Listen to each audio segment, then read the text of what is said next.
Shalom amigos, ¿qué tal? Bienvenidos una vez más al Camino de Dios. Le habla el Morey José, director Les Jaim.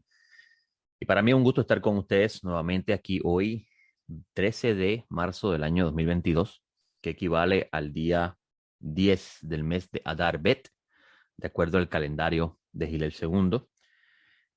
Hoy hemos comenzado prácticamente una nueva semana y con ello la oportunidad de estar aquí con ustedes nuevamente. La semana pasada no estuvimos por razones de compromisos de la emisora y al regresar aquí con ustedes, pues nos sentimos muy agradecidos de este espacio que nos concede primero que todo el Santo Bendito sea y la familia de PAB. Como ustedes saben, este programa de radio llega a ustedes de parte del Ministerio Esjaim y este ministerio tiene como propósito difundir el conocimiento de la Sagrada Escritura y la esperanza mesiánica. Conocer la figura histórica de Jesús, cuyo nombre en el tiempo de su vida aquí en la tierra era Yeshua, y el Mesías de la Escritura. La importancia de conocer el Mesías de la Escritura, que es nuestro Señor Yeshua, a quien usted conoce como Jesús. Pues 2000 años han pasado y esta figura histórica que tenemos en los escritos como testimonio de aquellos que andaron y caminaron y aprendieron de él, se ha cambiado grandemente. Y es muy triste poder tener que decir que el Mesías de quien se habla hoy no se parece en nada al que se habla en la Escritura. A la misma vez, la importancia de leer toda la Escritura, la importancia de leer a Moisés para poder entender el por qué era necesario la aparición de esta figura misteriosa del cual hablan los profetas como el Mesías ungido o el Mesías, porque la palabra Mesías realmente viene de una raíz hebrea que significa ungido. Usted conoce mucho sobre el Cristo o el Señor Jesucristo. Y muchos de nosotros pensamos que Cristo es un apellido, pero Cristo es un título que se le asignaba primeramente al sacerdote. Si usted va al libro de Moisés, en el libro de Levíticos, en la porción que leímos ayer, específicamente la porción Baikra, que se encuentra en Levíticos 1:1 al 6:7, en otras versiones al 5:26, usted va a encontrar que la palabra Mashiach, que es la palabra que usted traduce como ungido o Cristo del griego, aparece en ese texto. Incluso lo va a encontrar en el versículo 4, perdón, en el capítulo 4, versículo 6, donde se habla sobre los pecados no intencionales, los pecados por ignorancia, donde en esa lectura dice, si el que peca es el sacerdote ungido. Y cuando lee el texto hebreo dice, Hakohen Hamashiach, Hakohen Hamashiach. Y Cohen es la palabra hebrea para sacerdote, y Hamashiach se traduce como el ungido, donde Mashiach significa ungido. Así que en la escritura se habla de varios ungidos. Está el ungido, sacerdote ungido, y está el rey ungido. Son los dos oficios más importantes dentro de la estructura bíblica, o mejor dicho, dentro de la estructura que presenta el Eterno dentro del pacto que hace el Eterno con Israel en Sinaí, donde estas dos figuras están representadas en el libro de Zacarías, del profeta Zacarías, el capítulo 4, donde se habla de los dos olivos, que dice el texto que son las dos ramas de olivos, o los dos olivos que alimentan la lámpara. Esos dos olivos representan los dos oficios primordiales de Israel, que es el sacerdote y el rey, donde si usted hace lectura, usted lee el contexto del texto, usted se va a dar cuenta que primero se habla del sacerdote. En ese periodo histórico era Yehoshua ben Josadak, que usted tiene en su Biblia como Josué, y el descendiente de David, que era gobernador de Judea en ese entonces, Zorobabel ben Salatiel, que era descendiente de David, y después que se habla de ellos dos, entonces ve el profeta esta imagen en su visión, donde la lámpara representa al pueblo de Israel, quien se alimenta de estos dos oficios, depende de estos dos oficios. Y esto es muy importante, esta idea es muy importante porque luego cuando aparece en escena el Mesías, y los discípulos comienzan a enseñar que el Mesías es sacerdote conforme al ordenamiento de Melquisedec. Y esto es bien importante, los discípulos nunca enseñaron que Yeshua era Melquisedec. Usted va a encontrar que le van a enseñar que en ese relato de Abraham, en el libro de Génesis, cuando Abraham tiene un encuentro con el rey de Shalem en ese momento, que realmente era el rey de Salem, Jerusalén, se le cambia la pronunciación cuando es conquistada por David. A partir de ese entonces deja de llamarse Jerusalén y comienza a llamarse Jerusalén. Y esto porque Jerusalén significa ciudad de Salem. Era la ciudad donde se adoraba a un dios llamado Salem. ¿Okay? Y en ese momento, Melquisedec, cuando aparece en escena, es llamado, esta figura es llamado Melquisedec y es el rey de Salem. Y era sacerdote del Dios Altísimo. Interesante porque entonces nos lleva a preguntarnos, ¿es Salem el Dios Altísimo? Obviamente estos temas para otro momento y bastante controversial la idea, o mejor dicho, de información, y pues tendríamos que tomar otra enseñanza para hablar sobre eso en lo que respecta a la historia del mundo de Canaán. Pero cuando aparece Melquisedec, Melquisedec no era, era un título, significa rey justo o rey de justicia. Melqui viene de la raíz rey y Sedec viene de justo. Es un título, no es, cuando esa figura aparece en escena, no es la personificación o la encarnación del Mesías en esa escena. Cuando usted va al libro de Hebreos, usted va a encontrar que el autor de Hebreos dice que el Mesías es sacerdote según el ordenamiento de Melquisedec. Y esto lo saca del Salmo 110, donde Dios le dice a David que él era sacerdote para siempre según el ordenamiento de Melquisedec. Y obviamente David murió y nunca resucitó, por consiguiente esto aludía al Mesías. Y vamos a ver que estos dos oficios de ungido, de sacerdote y de rey, se van a unificar en la figura del Mesías, nuestro Señor Yeshua, cuando él, con el ordenamiento de Melquisedec, hace el oficio de sacerdote y hace el oficio del rey, o ejecuta el oficio del rey. Oficio de sacerdote en el sentido de intermediar y ministrar en favor de la humanidad ante Dios, como hacía el sacerdote según el ordenamiento del Sinaí que el pueblo de Israel recibe. Y rey haría la función de rey cuando en su retorno tome lugar el reinado, el gobierno divino aquí en la tierra, a quien esperamos pronto en nuestros días. Y créame usted, amigo, que en los tiempos que estamos viviendo, hoy más que nunca, necesitamos con urgencia la intervención divina. Mientras dormía, muchas cosas pasan en el mundo mientras dormimos. El mundo no termina de funcionar. Vivimos un mundo globalizado donde mientras en un lado duermen, en otro lado están trabajando y haciendo sus cosas, ¿verdad? Y leía esta mañana de que un consulado de Estados Unidos fue atacado en Irak. Y obviamente esto va a echarle un poco más de fuego, o mejor dicho, leña al fuego y va a encender más los posibles conflictos mundiales que están cocinándose ante nuestros ojos, donde van a escuchar ustedes, amigos, diferentes personas hablar de que esto está en la Biblia y tengo que decirles que no es cierto.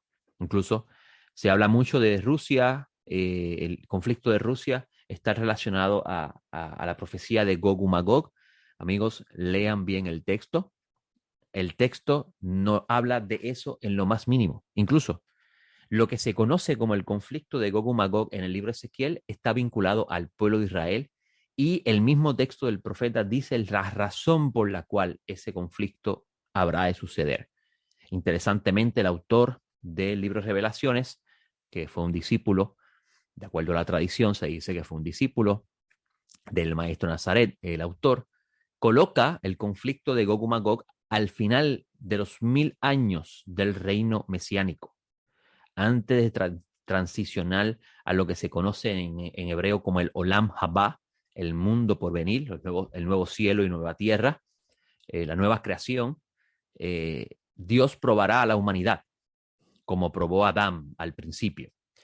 Y la humanidad, muchos de ellos se les revelarán a Dios como se les reveló a Adán al principio. Eso está en el libro de Revelaciones. Y el autor de Revelaciones llama a esa rebelión Gog y Magog. ¿Ok? O sea, que es necesario, amigos, y eso es lo que hacemos en este ministerio, es necesario retomar las escrituras y leerlas bien, y para que hagamos como los debería, si lo que nos enseña o nos dicen están realmente en la Sagrada Escritura. Así que si usted está escuchado a alguien decir por ahí, en cualquier lugar, que el conflicto de Rusia es la guerra de Gog y Magog, tengo que decirle que no es cierto. Bíblicamente hablando, las profecías no hablan de Rusia como Gog y Magog. ¿Ok? Así que luego de eso podemos hablar entonces lo que estudiamos ayer, la sección de la Torá llamada Baikra. Baikra se encuentra en el libro de Levíticos, en el capítulo 1, y esta sección se llama Baikra porque comienza diciendo que el Eterno llamó a Moisés. La palabra Baikra significa y llamó, Baikra, y llamó. Y se llama así porque comienza la lectura de esa forma. Moisés, después de haber puesto en orden la casa, después de que Bezalel y Oholiab, al igual que las personas que le asisten, construyen las piezas del tabernáculo, como está relatado en el libro de Éxodo. En el capítulo 40 de Éxodo, vemos que Moisés pone en orden todas las piezas para que la casa pueda recibir al Rey de la Gloria, o sea, la presencia divina. Dice el versículo 34 del capítulo 40 de Éxodo que la nube cubrió la casa, la tienda de la reunión, y la gloria del Eterno llenó el tabernáculo. Con esto se cumple el propósito por el cual el tabernáculo es construido. La casa tiene valor si vive en ella aquel para quien se le construye, pero si en ella no vive nadie, no tiene valor alguno. Y esto es muy importante tenerlo en cuenta porque este es el propósito de la construcción del tabernáculo. Dios quería morar en medio del pueblo de Israel y convertirse en el rey de ellos. Y para esto era necesario que lo invisible pudiese hacerse visible a través de una estructura que se llama la casa. Inmediatamente que esta presencia divina llena la casa, el Eterno llama a Moisés a entrar a la casa para recibir las instrucciones con respecto a cómo va a funcionar el pacto del Sinaí, que se construirá alrededor de la casa y el servicio de la familia de Leví. Y aquí comienza, en ese sentido, el libro de Levíticos. El libro de Levíticos es prácticamente un libro cuyo tema principal es la Kedushá. La Kedushá, la palabra Kedushá es la palabra que usted conoce como santidad. Nosotros le hemos dado un sentido religioso a la palabra santidad, obviamente por el distanciamiento de muchos años con respecto al sentido original de la palabra. Pero la palabra Kedushá es una palabra más dentro del idioma hebreo, cuyo sentido es ser separado, apartar algo, ese algo se le pone un nombre, de lo común, de lo que regularmente existe a su alrededor y su función. Cuando Dios llama a Israel a ser santo, no es esta santidad, no es en el sentido religioso que se da hoy en día, sentido teológico religioso, sino que es un sentido cultural. El pueblo de Israel va a habitar en una tierra cuyos habitantes tienen una práctica cultural que es contradictoria a la práctica cultural que ellos tendrían como pueblo escogido por Dios. No podrían, Israel no podría ayudar, no puede en el sentido bíblico adorar a otros dioses, no puede tener otro Dios fuera del Dios de Israel, no puede hacer imágenes ni postrarse ante ella, no puede comer cualquier tipo de alimento, no puede tener contacto con la muerte como lo podría tener cualquier persona, no puede beber sangre, cosas que hacían los otros pueblos como parte de su cultura. Y Esto los haría a ellos un pueblo separado de los demás pueblos. Asimismo, el Dios de Israel es llamado el Santo, bendito sea, porque Él es diferente y es separado en lo que respecta a comparación a otros dioses. Él es muy diferente en su forma de ser y su forma de operar su majestad. Y en este libro de Levítico, el tema principal es la Kedushá, la santidad del sacerdocio y la santidad del pueblo, cómo el pueblo debía proceder con respecto a su relación con Dios. Y es muy interesante analizar este sistema antiguo que de seguro, pues, en el tiempo que nosotros vivimos parece como algo extraño y algo como que no muy correcto ante nuestros ojos, ¿verdad? Sacrificar animales, bendito, los pobres animales, ¿qué culpa tienen de los pecados? ¿Qué culpa tienen ellos de las acciones que hacen los humanos? Pero recordemos que la escritura está escrita en un mundo bien diferente al nuestro, un mundo cultural bien distinto al nuestro. Y pues en ese mundo, a ese mundo cultural de ese entonces es que Dios va a hablarle a su pueblo. Por ejemplo, usted va a leer un texto en el libro de Éxodo, que se repite 2 veces, y también lo va a encontrar en Deuteronomio, donde se dice, no cocinarás al cabrito en la leche de su madre. Usted lee ese texto, que el texto dice, no cocinarás al cabrito en la leche de su madre, y usted dirá, ¿qué significa eso? Mucho tiempo después de estas palabras, cuando Israel sufre el exilio a Babilonia y regresa, pues muchas del sentido de las cosas que fueron escritas se perdieron. Obviamente quienes eran los administradores del sistema eran los sacerdotes y al vivir en el exilio, pues muchas de las interpretaciones se pierden con el pasar del tiempo. Imagínense, si eso fue aquel entonces, imagínense hoy en día que han pasado 2000 años. Por eso es bien importante la arqueología y los estudios comparativos, porque la lectura de los libros o la literatura que rodeó al antiguo Israel en el tiempo que estos libros fueron compuestos nos va a ayudar muchísimo a entender lo que se está hablando. Y nace como consecuencia de ese distanciamiento una reinterpretación del texto donde se empieza a decir que este precepto de no cocinarás al cabrito en la leche de su madre significa que Dios prohíbe que usted se coma carne mezclada con queso o que coma algo que tenga leche y carne a la misma vez. Esta es la definición que se da dentro del mundo rabínico y que hasta el día de hoy se practica, pero no está tanto que se comienzan a hacer arqueología bíblica y se descubre un manuscrito que pertenece al antiguo Ugarit, donde habla de un ritual de fertilidad en Canaán en el tiempo de la primavera, donde dentro de la lectura el ritual que hace el que va a hacer el servicio de fertilidad, dentro de ese ritual él cocina a un cabrito con la leche de su madre y coge esa leche después de cocinar el cabrito y la riega sobre la tierra para traer fertilidad sobre la tierra. Entonces, cuando el Eterno le dice a Israel, no cocines al cabrito en la leche de su madre, Israel sabe de qué está hablando el Eterno. Dios no le estaba prohibiendo a Israel comerse un cheeseburger. Obviamente en ese tiempo no existía cheeseburger, pero es para que usted pueda entenderme. Al Eterno no le interesaba el asunto de comerse un cheeseburger. Lo que le interesaba al Eterno es que Israel no practicase las cosas que practicaban esos pueblos. Y cuando hace lectura de esos textos que hablan de no cocinar el cabrito en la leche de su madre, usted va a encontrar que justo en el momento que se habla sobre ello, el tema es las ofrendas de primicias con respecto a las cosechas. O sea, con esto le estoy diciendo que es muy importante, aunque vivimos en un mundo bien distante al del tiempo de la Biblia, es muy importante conocer ese mundo a la hora de hacer lectura y poder entender la idea primordial que se está transmitiendo y con eso evitamos grandemente interpretaciones que hacen que entonces las personas cometan el error de crear doctrinas que son extrañas a la escritura. Y en esta lectura de Levíticos que leímos esta semana, se hablan de diferentes ofrendas que se hacen basadas en el deseo de la persona acercarse a Dios. Eso es lo que se conoce como un corbán, una ofrenda de aproximación.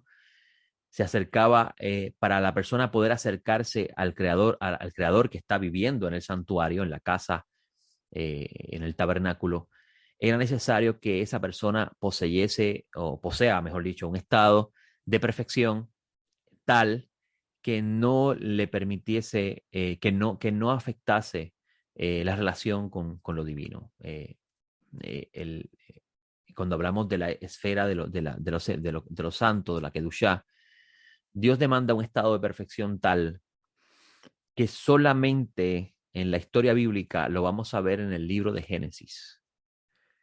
En el libro de Génesis, cuando todo fue creado, no había imperfección en el mundo. Incluso el pecado es sinónimo de imperfección. Nosotros le hemos dado un sentido bien religioso al concepto del pecado, pero no entendemos lo que significa realmente pecado. Cuando una persona comete una transgresión de una prohibición, ¿ok? De una prohibición. Y recuerden que la transgresión del Adán fue haber hecho lo que se le prohibió hacer. Esa transgresión libera consigo eh, algo, póngale X, que afecta la atmósfera o el entorno que les rodea y trae consigo daño a su entorno. Se trae daño a sí mismo y trae daño a su entorno. Y amigos, estoy tratando de utilizar las palabras, unas palabras neutrales, porque obviamente la escritura va a decir cuáles son los pecados más graves y cuáles son los pecados menos graves, que aún siendo menos graves, causan daño, pero se pueden reparar. Y, y conocerlo es sumamente importante. ¿Por qué? Porque entonces vamos a entender, podemos comprender mucho mejor el por qué.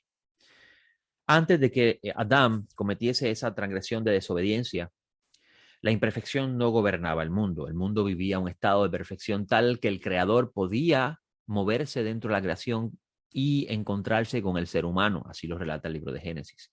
El Espíritu de Dios se paseaba por el huerto del Edén. La creación poseía un estado de perfección tal que permitía que la gloria del Eterno pudiese moverse en ella.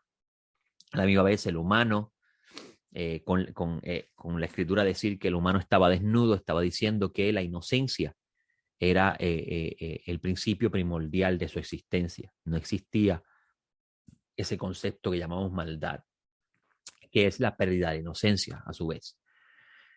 Es el único momento dentro de la escritura donde se habla de esto. Y el estudio y análisis de ellos es muy importante para poder entender entonces lo que se está hablando en Levítico. ¿Por qué? Porque el tabernáculo es una creación a pequeña escala de eso que la escritura habla al principio como Edén y el huerto del Edén. ¿Ok? Si usted mira el libro de Génesis, usted va a encontrar que en el huerto del Edén había un árbol de la vida y había un árbol del conocimiento del bien y del mal. Había un hombre que era el que trabajaba dentro del huerto y cuidaba el huerto. Y la presencia de Dios llegaba a ese lugar y se encontraba con el hombre. Usted va a encontrar en el libro de Levíticos que hay un sumo sacerdote, que es el que ministra dentro de la casa. Hay una lámpara que simula en su estructura un árbol, donde la mayoría de los comentaristas coinciden que esa lámpara representa el árbol de la vida. Ese sacerdote tiene la responsabilidad de cuidar ese espacio sagrado para que la presencia de Dios siempre morase en él. Y ese espacio debía poseer un estado de perfección tal que todo ente, toda persona que fuera a entrar a ese espacio, obviamente el único que podía entrar es un sacerdote, tenía que poseer un estado de perfección para el mismo. Y ahí es donde entra el concepto de una víctima que sustituye a otro. Cuando vemos el concepto del corbán, que es la ofrenda de aproximación, Dios en este sistema que no iba a ser para siempre, era algo provisional en lo que viniese lo perfecto. Eso lo enseña Pablo de Tarso en su carta a los de Gálatas, a los de Galatia. Y cuando entendemos esta idea y leemos esos textos, vamos a tener mucho más claridad con respecto al por qué Dios demanda el sacrificio. No es que Dios sea un Dios carnívoro que desea que el hombre esté haciendo sacrificios, eso no es la idea. Es el concepto de cubrir, capar. Lo que usted tiene como Lo que usted conoce como expiación en el lenguaje, en nuestro idioma castellano, es lo que se conoce como capar, que es una raíz que significa cubrir. Para el humano, en el estado que se encontraba, o sea, que se encuentra actualmente, pudiese acercarse a Dios, necesitaba algo que cubriese su imperfección. Y vamos a ver que la escritura dice cuáles son los animales que se van a utilizar para esa función provisional. Recuerde, no iba a ser esto para siempre. Por eso Pablo Tarso dice que esto era hasta que viniese lo perfecto. Y lo perfecto viene a través del Mesías. Lo más rico y hermoso de poder conocer estas cosas, amigos, es que nos permite entender mucho mejor lo que el autor de Hebreos habla con respecto a ahora llegado el Mesías, podemos acercarnos a Dios confiadamente en el templo no hecho por manos humanas, que es el verdadero. Y se refiere a acercarse a Dios en las esferas celestiales, mediante el Espíritu, mediante la oración, mediante el pensamiento puro y la búsqueda del Eterno, cantando salmos, alabando su nombre y orando a Él. Eso experimentando, se experimenta y es algo sombrío. ¿Por qué es algo sombrío? Porque la escritura nos enseña que llegará el día donde se volverá a existir esa perfección inicial que existía al principio, donde no existía la maldad, no existía la impureza, no existía la transgresión, y volverá otra vez el Creador a habitar con su gloria completa, con el ser humano aquí en la tierra, y todos los seres humanos podrán vivir en shalom, en paz. Y esta palabra es bien importante entenderla en hebreo. Amigos, shalom es mucho más que paz. Shalom es una palabra que significa en sí, que su significado real es estar completo, estar completo. Cuando usted le desea paz dentro de la perspectiva hebrea a una persona, usted le está deseando a esa persona que no carezca de nada. Y nosotros, que somos seres humanos del occidente, que pensamos que la carencia es algo material, eh, algo que es un pensamiento bien diferente al mundo cultural de la Biblia, porque lo espiritual y lo material no son separables. ¿Ok? Por eso usted va a encontrar que la escritura va a hablar de cosas físicas para relacionarlos con lo espiritual, y es porque lo material espiritual es inseparable en el mundo cultural bíblico. Nosotros somos los que pensamos diferente a eso. Cuando le decimos a una persona que estés completo, o mejor dicho, cuando le decimos a una persona tengas paz del cielo, estás deseándole a esa persona que esté completo, que su alma, que su espíritu y que todo su ser, su cuerpo, estén completo. Y esto es bien importante. ¿Por qué?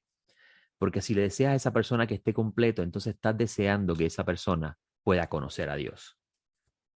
Porque Dios demanda del ser humano un estado de perfección, un estado de poder decir así, de un estado completo, eh, para poder entonces interactuar de forma abierta con Él. Y aquí es en donde entra la importancia de entender lo que hizo el Santo bendito sea al enviar a su único Mesías, al verdadero Mesías, a Yeshua HaMashiach, a Jesús de Nazaret o Jesús el Mesías, al mundo. Cuando el Adán celestial, como dice Pablo de Tarso, porque sí, los antiguos hebreos creían que en lo celestial había un ser humano, por eso Pablo de Tarso le llama el Adán celestial. Cuando el Adán celestial hizo su aparición en el mundo, él se convirtió en la casa de la gloria de Dios, o sea, la casa de la presencia divina. Como dice Pablo de Tarso, Dios estaba en el mundo, Dios estaba en el Mesías reconciliando el mundo consigo mismo. Eso se encuentra en la carta a los de Corintios. Va a encontrar en Colosense que dice que en el Mesías estamos completos y no carecemos de nada. Interesante, ¿no? Y dice también Pablo de Tarso en Colosense que en él, en el ungido, habita la plenitud de la deidad. O sea, el Cordero es la casa de la presencia divina. Cuando llega al mundo el Redentor y se convierte en él en el cumplimiento de Isaías 53, el siervo que carga con los pecados de Israel y del mundo, A través de él, Dios le da una segunda oportunidad a Israel, porque recuerde que el evangelio es para el judío primeramente, y al gentil, al mundo, de poder reconciliarse con el Creador y establecer una nueva relación con él, donde gradualmente, como dice Pablo de Tarso en su carta a los de Corintios, en la segunda carta a los Corintios, capítulo 3, donde gradualmente por el Espíritu, que es la función que hace el Espíritu Santo. Las personas han pensado que el Espíritu Santo, tener el Espíritu Santo es hablar en lengua, realizar milagros. Amigos, eso es un complemento, pero eso no es la función primordial del Espíritu. Lea a los profetas. En los profetas usted va a encontrar que se habla del por qué Dios le iba a dar su espíritu a su pueblo. Si usted lee Ezequiel, usted va a encontrar que dice, para que anden en mis caminos, guarden mis mandamientos y los pongan por obra. O sea, la promesa del Espíritu Santo era para que lo que el humano no podía hacer de forma natural, por su grado de imperfección, lo pudiese realizar con la ayuda de Dios, que es el Espíritu de Santidad en él. Entonces, Pablo de Tarso en Corintios dice que los que estamos en el Mesías vamos siendo transformados por el Espíritu de gloria en gloria a la misma imagen del Señor. Con estas palabras, Pablo de Tarso está diciendo que todos los que estamos en el Mesías vamos por el Espíritu a ser transformados a la perfección que Dios demanda para poder tener cercano al que está lejos. Y esto es algo progresivo cuya realización absoluta será en el mundo por venir. Cuando usted va al libro de Revelaciones, usted va a encontrar que dice, he aquí el tabernáculo de Dios con los hombres. Déjeme buscarlo en el minuto que me queda. Dice el texto en el capítulo 21, versículo 3. Y oí una gran voz procedente del trono que decía, he aquí el tabernáculo de Dios con los hombres, y morará con ellos, y ellos serán pueblo suyo, y Dios mismo estará con ellos. Y enjugará toda lágrima de sus ojos. Ya no existirá la muerte, ni habrá llanto, ni clamor, ni dolor. Las cosas primeras pasaron. Cuando miras ese texto, vas a ver que el texto está indirectamente diciendo todo aquello que representaba la imperfección que traía consigo la muerte va a desaparecer. Y si eso desaparece, entonces la morada de Dios puede ser con el humano nuevamente para siempre. Ya son las 8 de la mañana, no tengo tiempo para más. Le doy gracias al Santo Bendito por la oportunidad de estar con ustedes aquí en PAB y con el favor del cielo estaré con ustedes la semana próxima. Así que en lo que les resta la semana, que el Todopoderoso les conceda una excelente bendición. Shalom de los más altos cielos. Le hablo yo, soy director Eshaim. Nos vemos la próxima. Shalom.